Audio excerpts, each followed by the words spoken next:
పూరా లోకల్. ఆనలుగురు వ్యాపారంలో నేను బయటకు వచ్చేసాను. నేను లేను, కోవిడ్ ఆ టైంలోనే బయటకు వచ్చేసాను. నాకున్న అంటే ఎగ్జాంపుల్ మీరులా చెప్పొచ్చు అనుకోవచ్చు, తెలంగాణలో నాకు ఒక్క థియేటర్ కూడా లేదు ప్రస్తుతం. తెలంగాణలో నాకు ఉన్నది ఒకే ఒక థియేటర్, AAA, దానికి ఓనర్.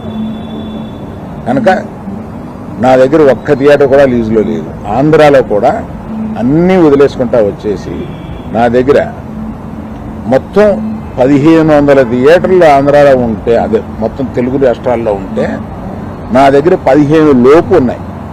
అన్నీ వదిలేసుకుంటారాగా అవి కూడా మా స్టాఫ్ తోటి లీజులు అయిపోయిన తర్వాత ఎప్పుడు లీజులు రెన్యూ చేయకండి వీటిని అని చెప్పాను. కనుక నా దగ్గర ఆ థియేటర్లు లేవు. ఎందువల్ల నన్ను అంటే పాత అలవాటు కొద్దీ అందరూ నన్ను ఆ నలుగురులో అదేదో ఫోటోలు వేయడానికి మాది బాగుంటాయి కనుక అందరు పెద్దల ఫోటోలు వేస్తా, విమర్శకు బాగుంటుంది కనుక కొంచెం అలా విమర్శిస్తున్నారు. నేను దయచేసి మీడియా మిత్రులను అడిగేది ఏంటంటే, ఆ నలుగురు అని వేసేటప్పుడు నన్ను కలపకండి. నేను లేను, ఆ వ్యాపారంలో లేను, నేను అన్నీ వదిలేశాను. 1500 థియేటర్లకి 15 మాత్రమే, 15 లోపే నా దగ్గర ఉన్నాయి. అవి కూడా త్వరలో నా దగ్గర ఉండవు, వద్దని.